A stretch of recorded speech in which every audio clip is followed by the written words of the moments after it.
Hi all, I'm Chase, and this is my 2021 Harley-Davidson Pan America Special, affectionately known as Wichita.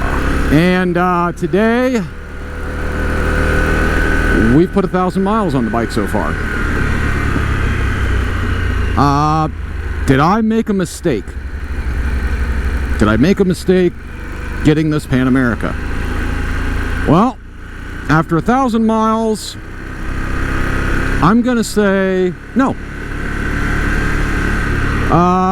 As always with me, it seems that everything I buy is going to have a couple of I don't even know what to call it.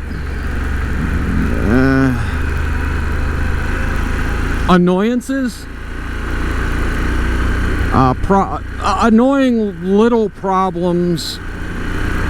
It's nothing that's like broken, it's just that there's always a couple of gremlins, it seems, that need to be worked out whenever I buy something. Gremlins is a good word for this. For what the problems I seem to have. The only bike that I've ever bought that didn't have problems right off the bat was my Dyna.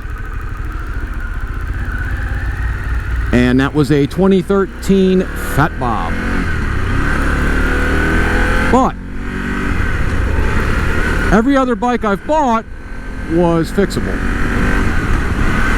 So it had gremlins, but it wasn't anything like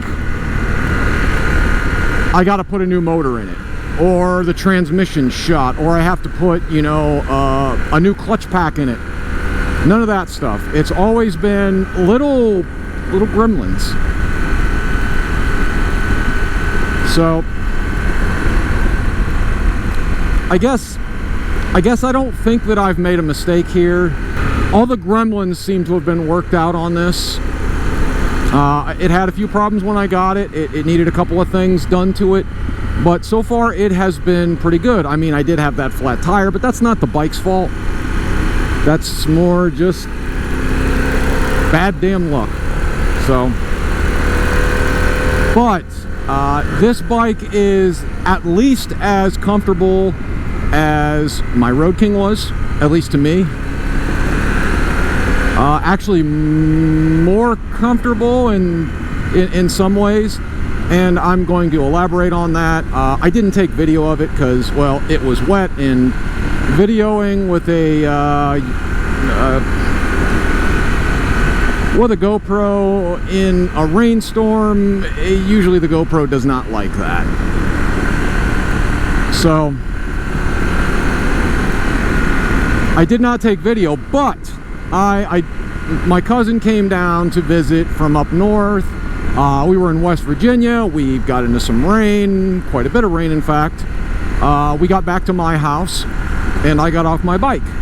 Now normally the only part of me that would not be wet, and I mean soaking wet, would be my vest. Everything else would be, please don't pull out in front of me. Everything else would be not so hot, let's say. I would be completely soaked, and my boots would be completely full. Now, let's see.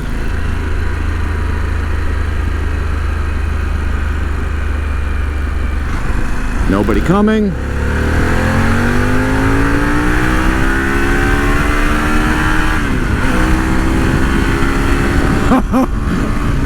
Whee! Oh man, that is something.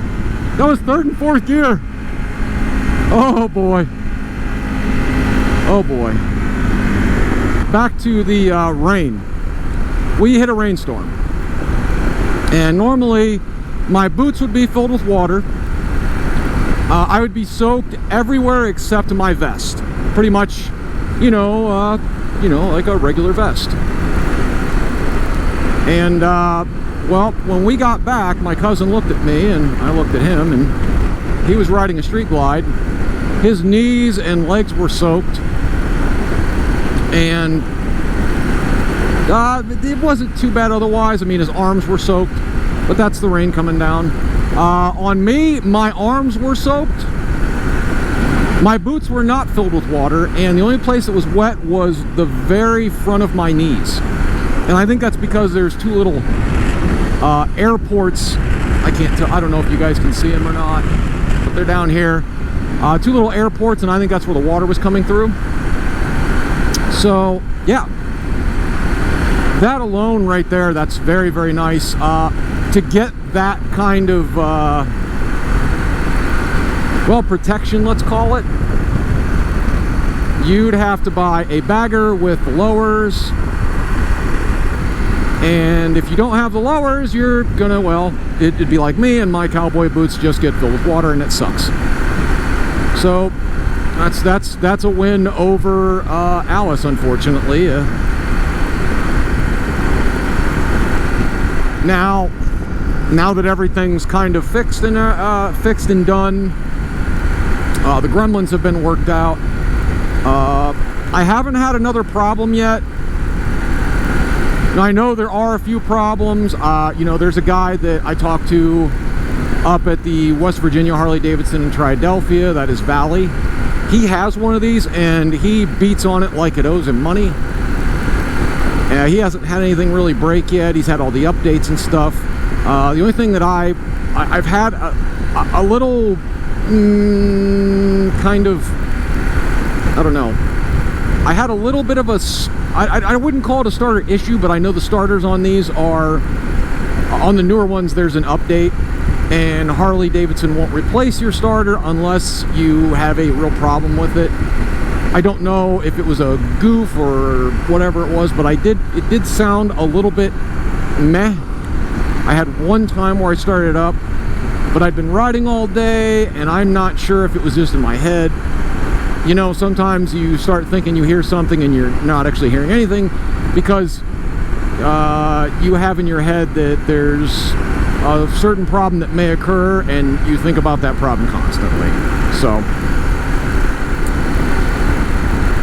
but like I said, after 1,000 miles, I can't say that I am disappointed. You know, it was a more eventful 1,000 miles as far as gremlins, but it was also a more enjoyable first 1,000 miles than what I've had on any other bike. I mean, that includes my Aprilia, my ZX600, my Ninja, my Sportsters, my Dyna, and my Road King. So, yeah, I can't say that it's, I'm very happy with the bike. And I know most people, they don't know how you could go from a bagger to a Pan America. This is a bagger. It's just a bagger with better suspension and faster. This is the fastest bike that Harley makes. Sorry guys, it's just the truth. This is the fastest bike. It will smoke every other single bike that Harley makes. Easily. You know, even the new 121 CVOs, it's still faster with more horsepower than those. And it's lighter by about 300 pounds. So, yeah. Even with my mediocre riding skills, it would probably smoke just about every other bike. So, I mean, I'm not going to beat Travis Wyman on on his bagger probably, because I can't ride like that guy, but average moron like me to average moron like me, yeah, it's going to eat that bike a lot. Wind protection. When I left this morning, it was 55 degrees. Yeah, again, 55 degrees. This is July. This is July 21st, I think, 21st. I would get my phone out, but that's somewhat dangerous on a motorcycle on the freeway, and I don't like to do that kind of stuff. So 55 degrees. You notice I'm not wearing a coat. There is that much wind protection. Again, this is a bagger. Regardless of what anyone tells you they can say otherwise, it's a bagger. It might be an adventure bagger, but as soon as you throw the bags on it, yeah, it's a bagger. So you can get side cases and a top box. I mean, it's too bad that it doesn't come with the bike. I don't know why that's not part of a tier program. You know, that's the way the Japanese companies do it. They have a tier where it's, you know, if you just want the regular, you know, Africa Twin, you can get that. And then they have the Africa Twin with all the extra kitted out stuff.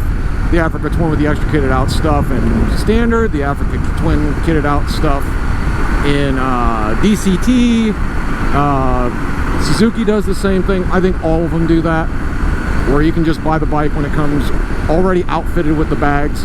Harley should probably just do that, and maybe give people a little bit of a discount instead of making them go buy bags and then have to wait.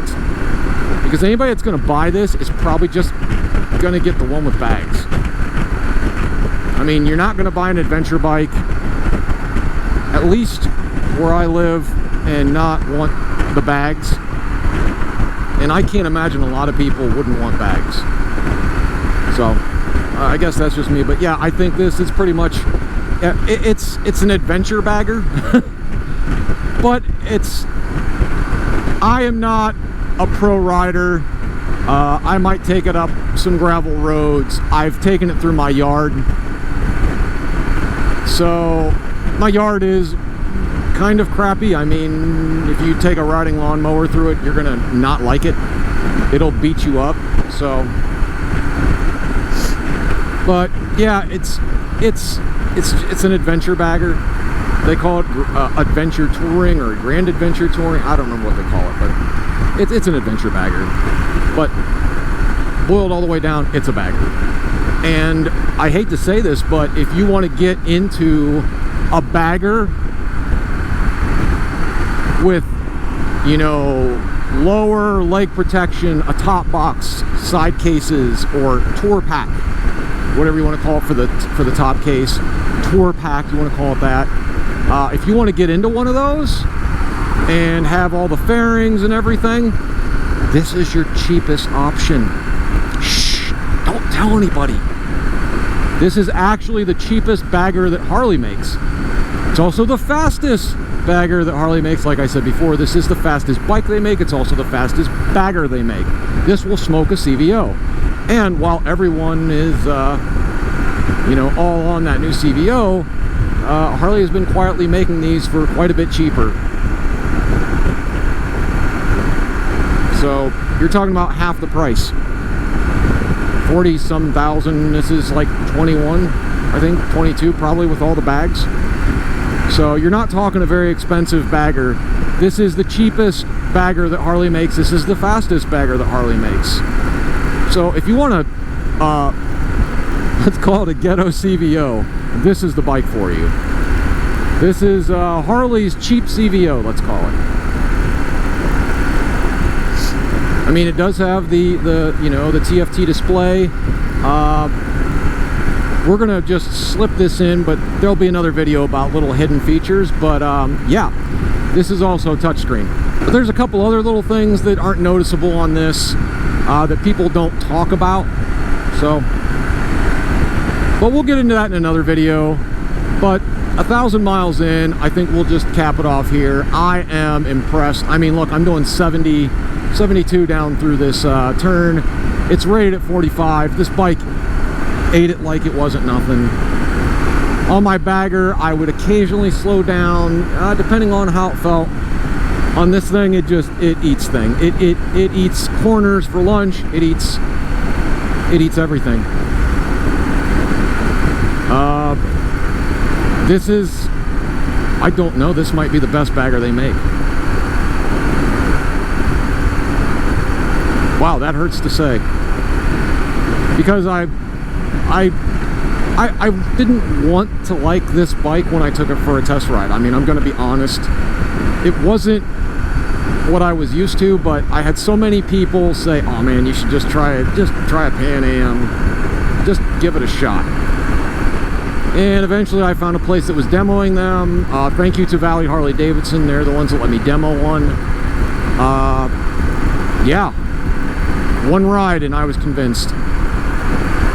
So if you are unconvinced, Go take a Pan America for a ride. I'm not saying you're going to love it. Maybe you are a hardcore bagger or hardcore Dyna guy, but this thing wheelies. This thing has stupid power. It's got, I mean, it's almost got 100 foot-pounds of torque too.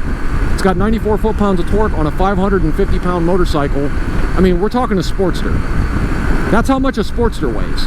This thing weighs as much as a Sportster, only with 150 horsepower. We're talking, you know, the old, you know, Evo Sportster, 550, 560 pounds. This thing weighs the same amount, only with 150 horsepower and 94 foot-pounds of torque. That's stupendous. Yeah, I don't know why I thought I would be unimpressed. And then on top of that, the automatic ride height adjustment, the suspension, no, 1,000 miles in, and even with the initial gremlins, I'm still beyond ecstatic. Harley doesn't make a better bike. Wow, and that hurts to say too, because man, I've always wanted a CVO, always, because I thought that was the best that Harley could do. Well, times have changed. This is the best that Harley can do, and this is damn great. If you look at other adventure bikes and touring bikes, they are solidly in the pack.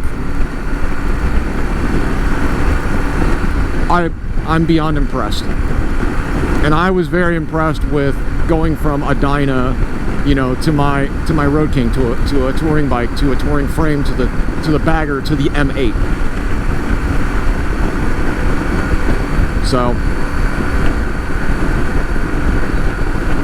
and I guess that's it. Like, comment, subscribe, let me know what you guys think. I read every single comment. You will notice that anytime you put a comment up, you will see a thumbs up from me, and you will also see a hearted comment little thing. I always click that. I want you to know that yes, I read your comment, even if it was a mean-spirited, I hate you, you dirty Chase SOB, you, I hate your guts. That's okay. At least you're watching. And honestly, thank you for that too. Thank you for watching. Flick that dingling if you want to be notified of any new videos I come out with. If you do, subscribe. Bye, y'all.